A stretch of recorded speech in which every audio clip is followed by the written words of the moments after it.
beyond the pain and want. It shines for me and you. In this world where people weep and live in fear and madness, there's hope beyond this sadness. Through the power of God's word, hope for all mankind, sight to all blind, joy to those despairing.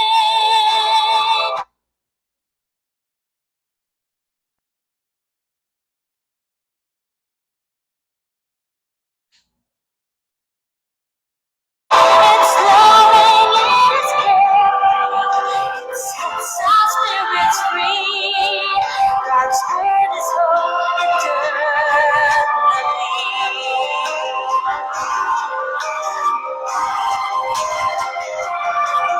This world full of dimming lights, a mighty candle burns. The Bible is a faithful guide, darkened paths and turns. In this world where people's hurting lives swarm around us now, there's hope for all this silent rise through the power of God's word. God's word, hope for all mankind, sight to all blind, joy to those despairing. It's loving, it's caring, it sets our spirits free. God's word is hope eternally. His love shine through. There is hope for me and you. God's word, hope for all mankind, sight to all blind, joy to those despairing. It's loving, it's caring, it sets our spirits free. God's word is hope eternal. God's word, hope for all mankind, sight to all blind, joy to those despairing. It's loving, it's caring, it sets our spirits free. God's word is hope eternally. It's loving, it's caring.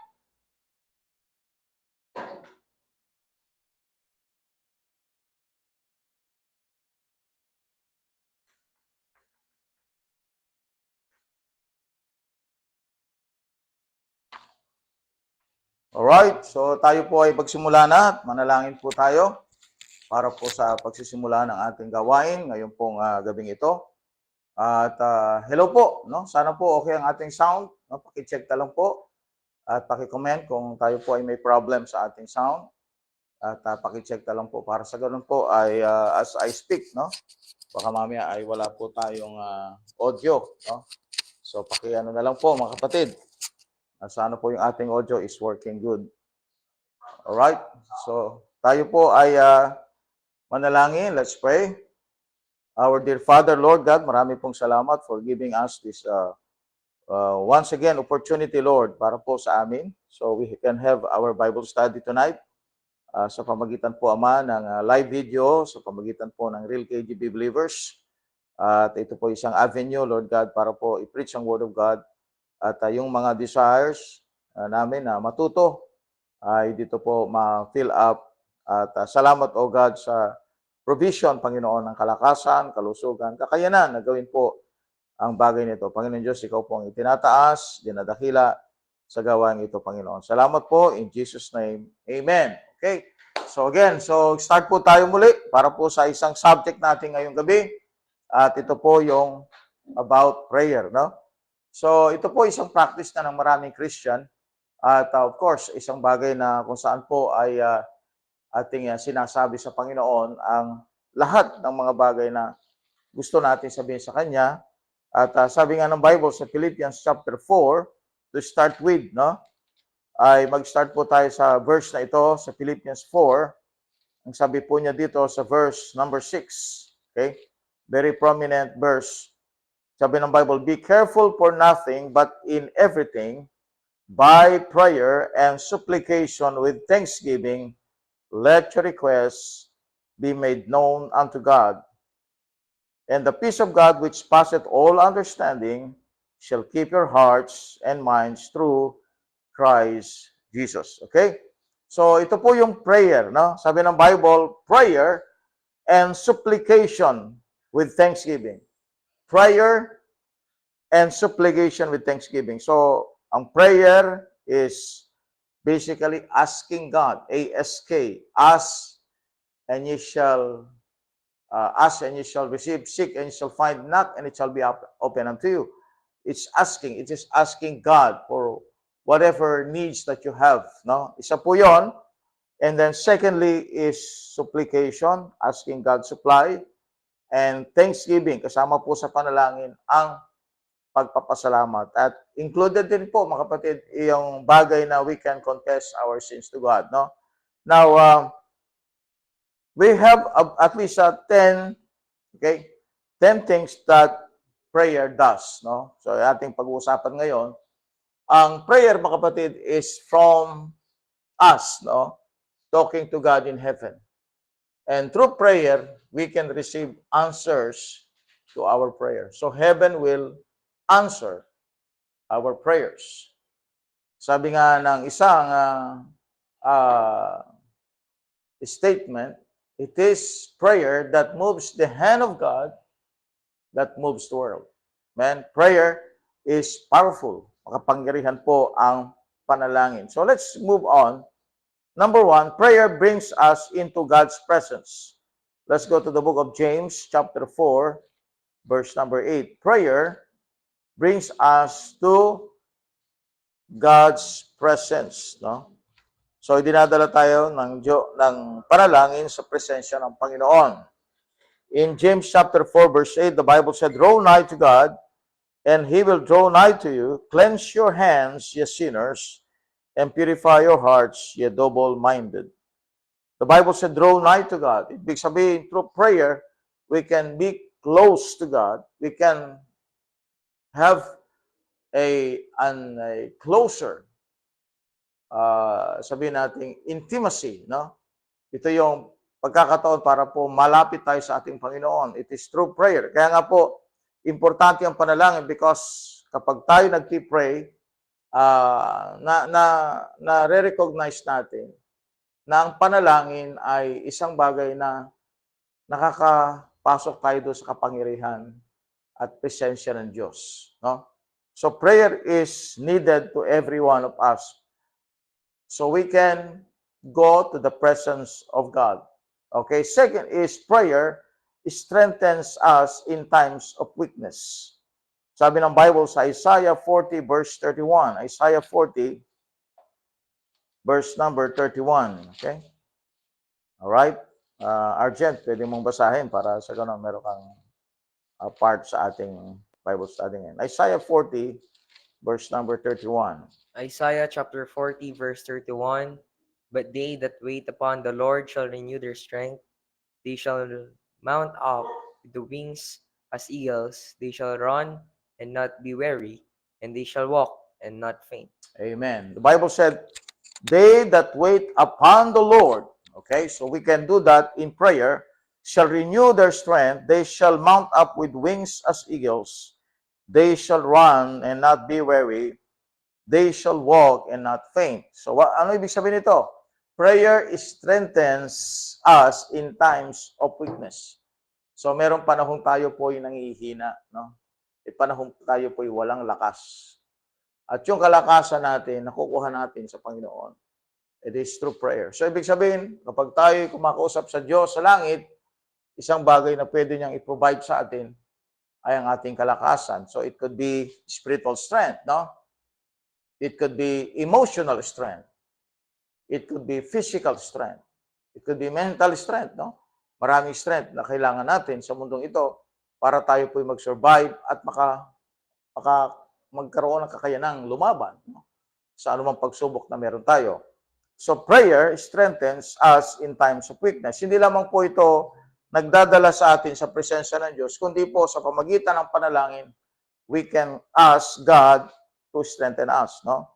Alam niyo po, ang strength ay isang bagay na needed pagka tayo po ay nasa warfare, no? Nasa labanan. And most of the time, ang Christian po is in a spiritual warfare. No? Sabi nga ng Bible, doon sa book of 2 Corinthians chapter 10, 2 Corinthians chapter 10, so pakibasa na lang Arjen. 2 Corinthians chapter 10, verse number 4. 2 Corinthians 10:4. Alright? Chapter 10, verse 4. For the weapons of our warfare are not carnal, but mightily through God to the pulling down of strongholds. Alright, sabi ng Bible sa verse 3, for though we walk in the flesh, we do not war after the flesh.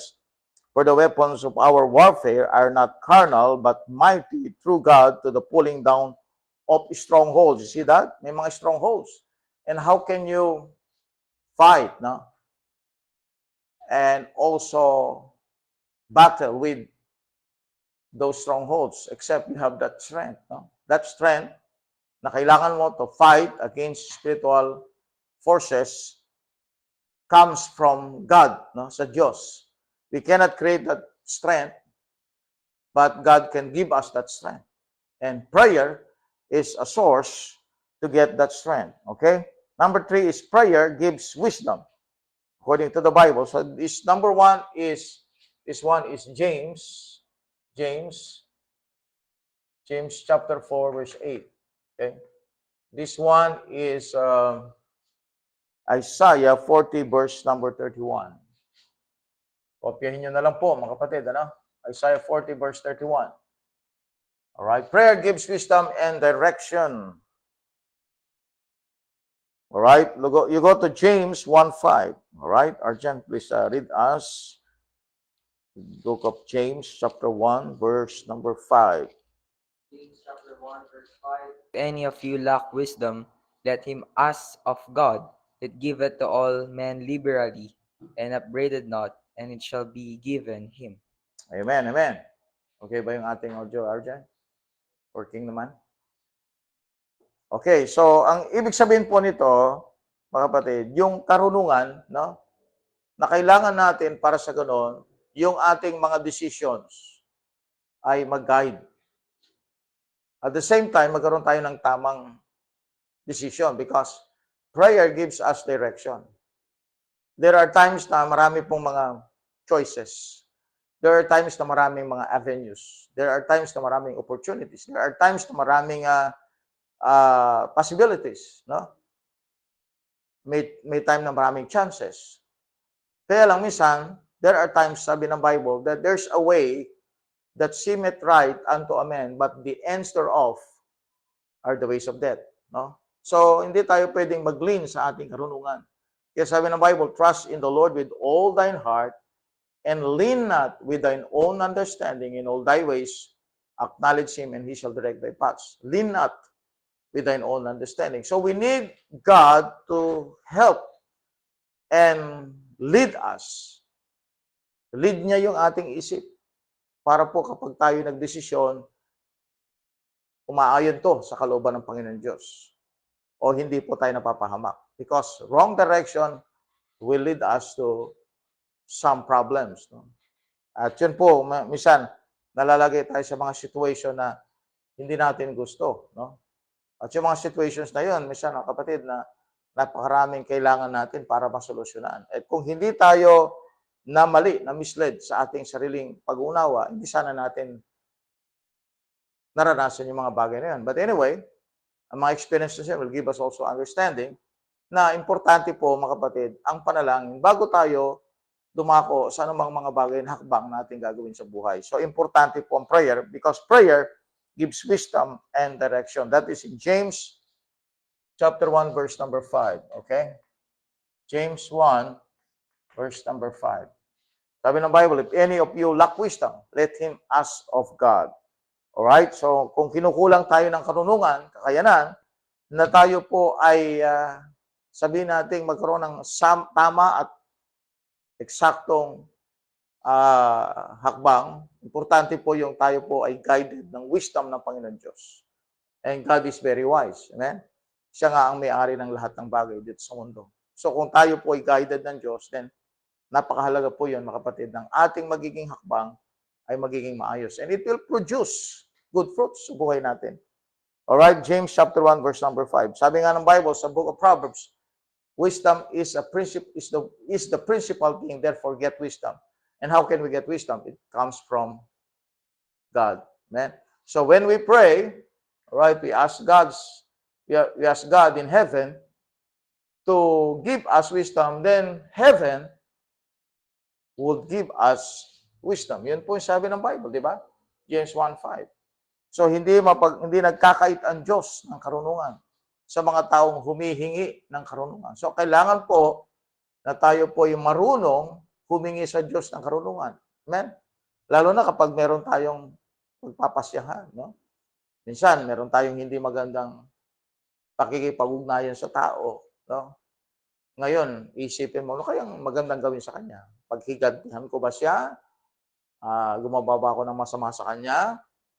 O kaya sirain ko siya sa ibang mga tao? O kaya ay kawan ko siya ng hindi maganda? So, yun po ay isa sa mga decision makings natin.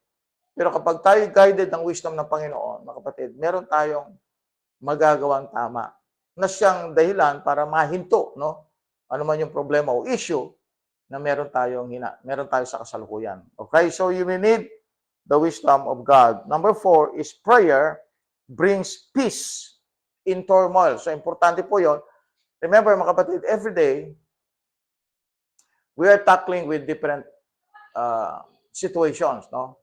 And sometimes, mga kapatid, nadadala tayo sa tinatawag nilang gulo, turmoil, no? And sabi nga ng book of Job, and I think that's in chapter 14, no? Let's see the Bible in Job chapter 14. Job chapter 14. Okay? Check po natin itong verse na ito. At ito sabi ng Bible sa Job chapter 14, man that is born of a woman is of few days and full of trouble. Man that is born of a woman is of few days and full of trouble. Okay? So, maraming trouble. Konti lang ang panahon, pero maraming trouble, no? At sa panahon ng turmoil, sa panahon ng gulo, sa panahon ng masalimuot na panahon, mga kapatid, doon natin kailangan ang panalangin. Yung binasa natin kanina sa Philippians 4, verse number 6, no? Babasahin uli ni Brother Arjen yung verse na yan. Napakagandang verse po yan, mga kapatid. I always go to this verse every time may need po ako, and I always read this. Kaya nga po, nagkuha na rin na memorize, no? Kasi nga, palagi kang pumupunta doon sa verse, na may memorize mo na. Okay? Sige, Arjen. Philippians 4:6. Philippians 4:6. Philippians chapter 4, verse 6, be careful for nothing but in everything by prayer and supplication with thanksgiving, let your requests be made known unto God. See, prayer brings peace in turmoil. Yun po ang sabi ng Bible sa Philippians 4, verse number 6 to 7. Amen. All right, we come to number 5. No? Prayer releases God's power to work. Prayer releases God's power to work. All right, prayer releases God's power to work. James chapter 5, verse number 16. James 5, verse number 16. Okay. Confess your faults one to another, and pray one for another, that vent prayer, that ye may be healed. The Yeah. effectual fervent prayer of a righteous man availeth much. Amen. All right, so we come to number 5. Prayer releases God's power to work. So yung available power, no? Na nandiyan, na willing na ipagkaloob ng Diyos sa atin, ay na-access natin, no? Na tatap natin, nakakakuha tayo ng access doon sa kapangyarihan na yon sa pamagitan po ng panalangin. So maraming mga maraming testimony, no, sa kapangyarihan ng Diyos sa buhay ng tao. Isang very very good example, walang iba kundi si Paul, no. Paul is one person na he traveled the entire Asia Minor, no. Kaya meron tayo sa Book of Revelation na 7 churches. Yun po ay mga churches. Meron din tayong epistles, no, sa New Testament, sinulat ni Paul. Yun po ay mga churches. Majority po sa mga churches na yon ay in-establish ni Paul. And yung mga churches na yon, nasa mga countries, iba-ibang bansa sa Asia Minor. Okay? So malaking region yan, malaking area sa globe.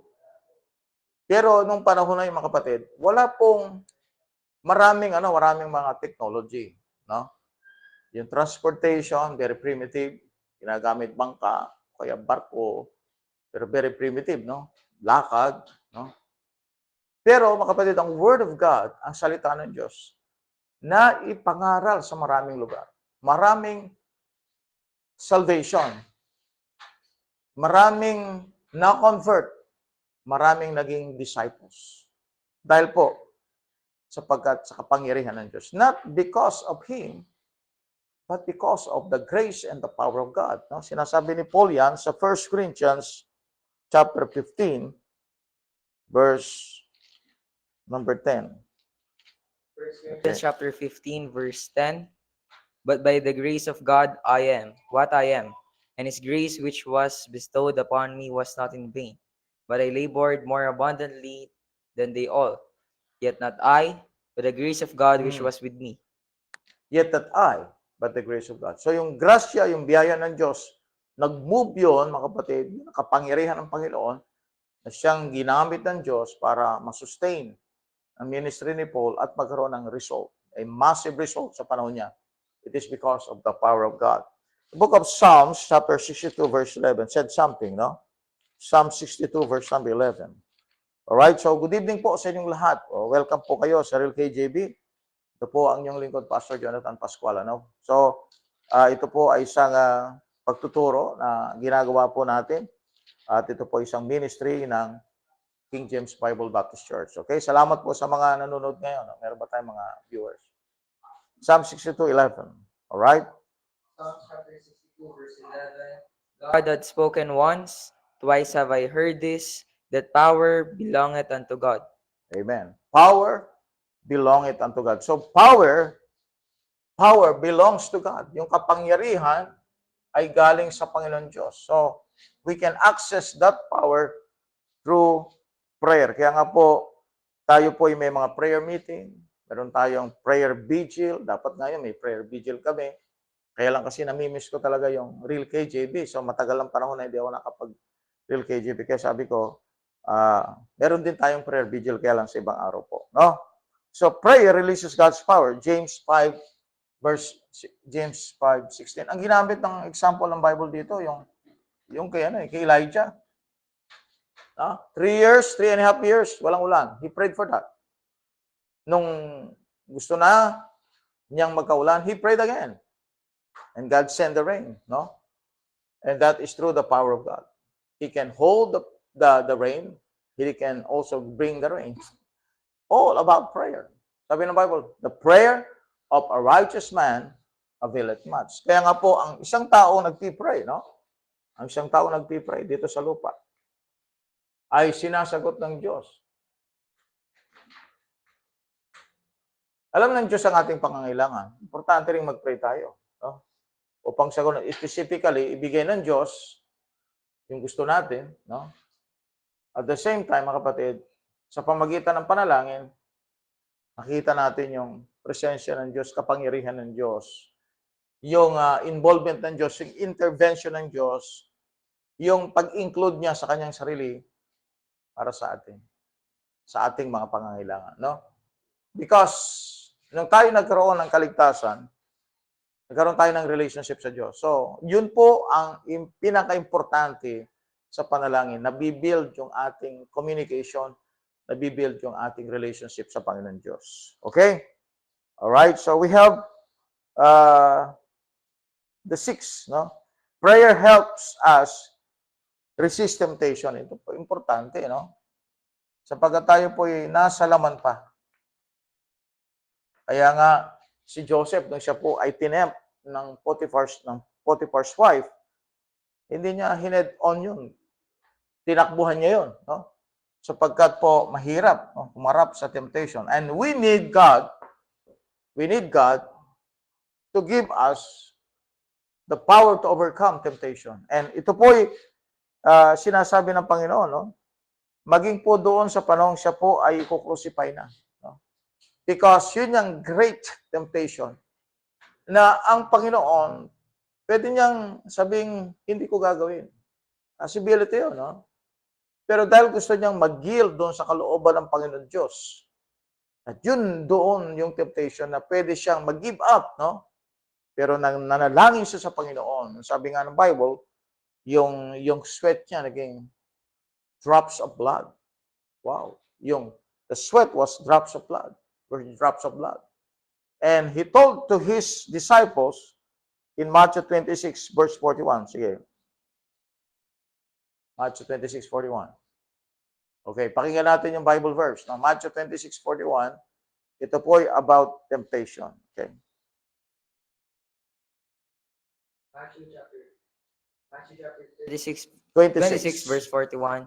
Watch and pray that ye enter not into temptation.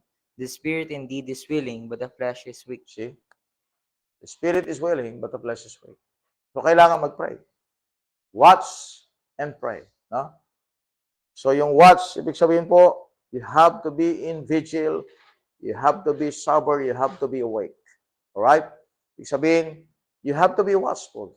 Sapagkat aatake ang diablo, kaya kailangan po manalangin. Let us pray. Let us pray for us to be kept from the temptation na gagawin ng diablo sa atin.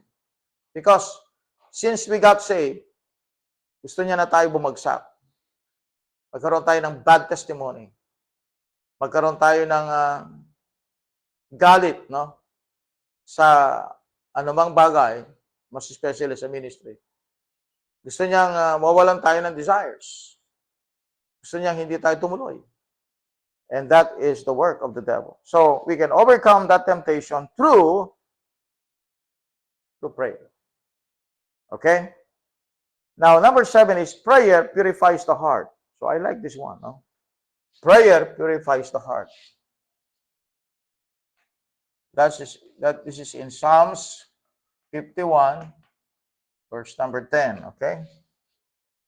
Alright, pakibasa lang po. Psalms 51, verse number 10.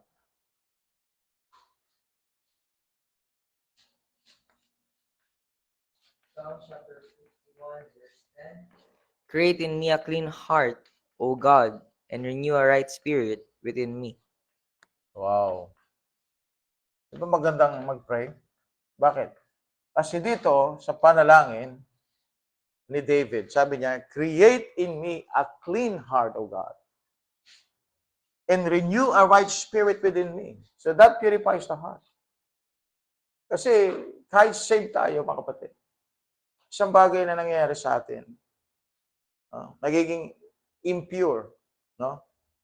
Ang puso natin. Nawawalan tayo ng malinis na kaisipan. Malinis na puso, no? Nagsisimula yung jealousy, nagsisimula yung envy, nagsisimula yung pride sa puso natin, nagsisimula yung dishonesty, yung bitterness. Maraming naghaharbor maraming tumitira sa puso natin. At ang panalangin, mga kapatid, kapag tayo po ay nag-confess, kaya nga may sinasabi nila, alright, sa panalangin, we can use this acronym ACTS. Adoration. Alright, adoration. This is confession. And then we have the thanksgiving. Pasalamat sa Panginoon, thanksgiving. And then we have the supplication. the supply, supplication. The supplication. All right? So we have to go to confession. And confession helps us, mga kapatid, to align ourselves with God's holiness. Sabi ng John, chapter 1 John 1:9, okay? 1 John 1:9. Sabi ng Bible sa 1 John 1:9, okay? Ito, palagi ko rin pinupuntahang verse ito. No? Pagka kailangan ko talaga ang tulong ng Panginoon Diyos. 1 verse 9, if we confess our sins, He is faithful and just to forgive us our sins and to cleanse us from all unrighteousness. See that? Cleanse us. Parang ano yan, parang narumihan ka, no? Buong araw, nagtrabaho ka, alikabukan ka, no? Usok, yun. Kung ano ng mga bagay na dumikit sa balat mo, sa katawan mo, sa ulo mo, and then you go to the bathroom or CR, then you have your shower. Tapos pagkayari nun, ang feeling mo, malinis ka ulit. No? Ganun po yung prayer. Pag tayo nanalangin sa Diyos, para tayong nag-take ng shower, nalinis tayo, and then we are again